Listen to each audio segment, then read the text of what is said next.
So what's going on guys, Kids here and welcome back to a brand new video. For today I will rank every single best and most powerful weapon in Black Myth Wukong. Although this game has only one weapon type, there are different variations that you can use, and each one of them has its own unique stats and bonus effects that can help you to fight extremely hard bosses and much more. So if you're looking for the best of the best, then let's get right into it. So let's move over to the first S tier weapon, and it is the best overall weapon in the whole game, which is a mystical weapon called the Jingubang. This staff is hands down the most powerful weapon in Black Myth Wukong, and its unique effect prevents your focus points bars from automatically depleting. This means that you will deal maximum damage to your enemies at all times. Moreover, the Heaven's Equal bonus will boost the critical hit rate after using a spell, and it will also reduce your spell cooldowns. Unlike other normal weapons, the Jingubang staff is part of the Monkey King's armor set, and it counts as the 5th piece. The Monkey King set you can craft in chapter 6, after completing quests and collecting necessary materials in the Mount Huaguo region. And the weapon itself you can't actually craft, but it can be only found by playing through the game and experiencing the main storyline. If you are interested in the best Monkey King build, then click my link in the description or just scroll through my channel and you will find a full build guide for this weapon and armor set.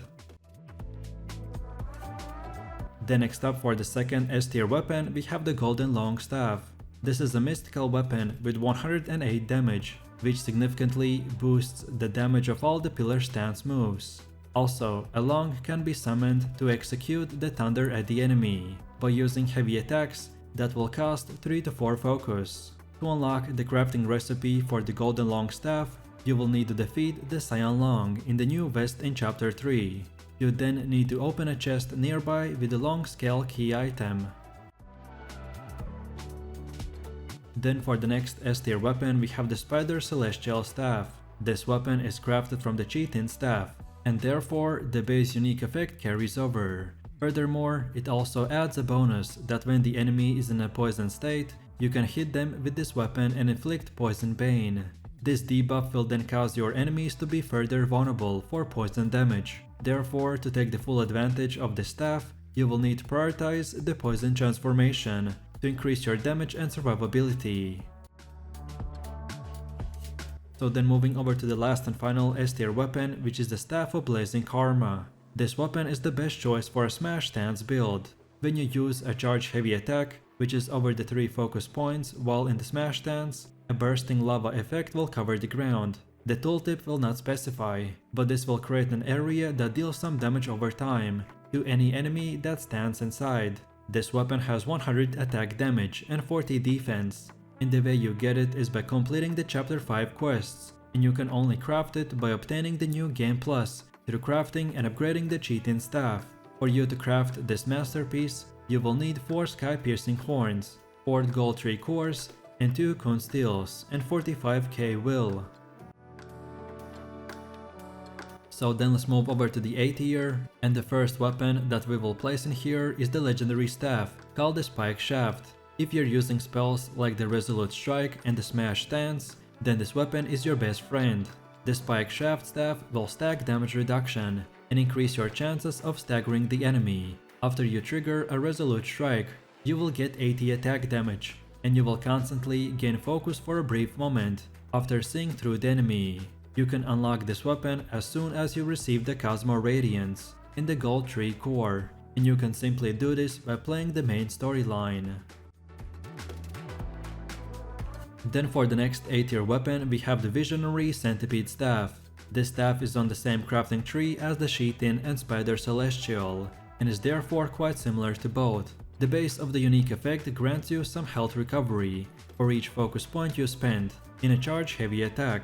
However, the Visionary Centipede will give you an even greater boost. So as long as the enemy is in a poison state, using this staff will massively increase your health recovery. Therefore, the Visionary Centipede is a staff that will require for you to use the poison transformation, so that you can inflict the poison state on the monsters. Without this, you will not get the full benefit of the additional survivability that the staff can provide. This weapon will give you 90 attack and 10% critical hit chance, The way you get this staff is by defeating the centipede boss and then crafting it by using all the materials that you will get from the boss in very close proximity quests. Then next up we have the Chitin staff, and we will place him right in the A tier. This is a good option for players looking for some help with survivability, while at the same time maintaining the ability to go on the offensive.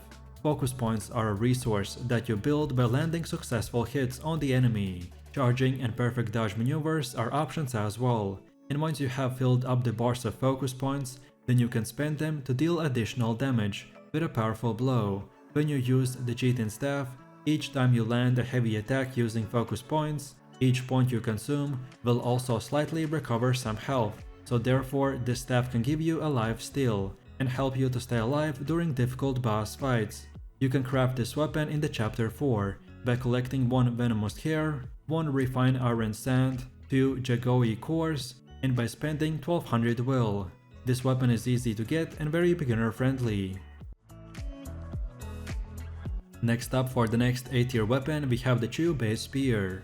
This weapon is primarily meant for use with a thrust stance build, and will be the only way that you can trigger its unique effect. This will allow you to integrate spear skills into your light attack combos. Furthermore, it will increase the damage dealt by any thrust stance move. This weapon only comes with attack stat and does not include any helpful secondary stats. However, as an epic level weapon, this is something that you will want to acquire if you plan on using the thrust stance a lot.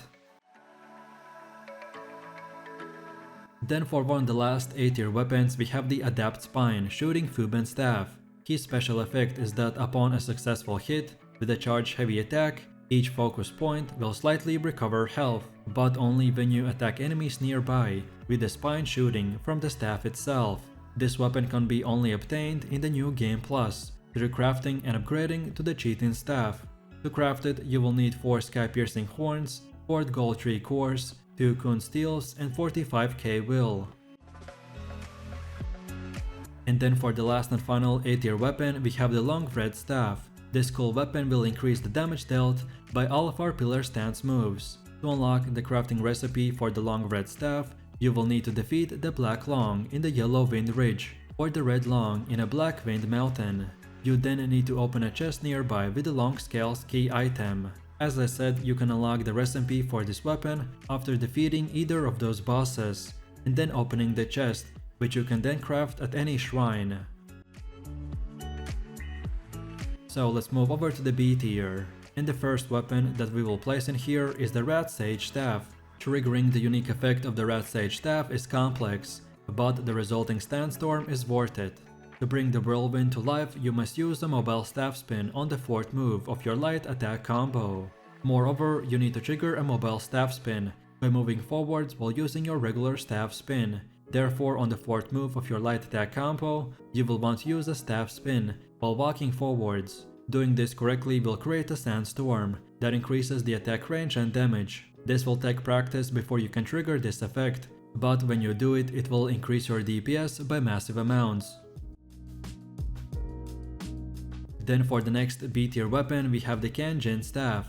This epic staff has unique effect that transforms the Punishing Downpour ability so that he deals thunder damage instead of basic damage. Punishing Downpour is a martial arts skill that you can trigger after the 6th successful hit with the first 4 moves light attack combo.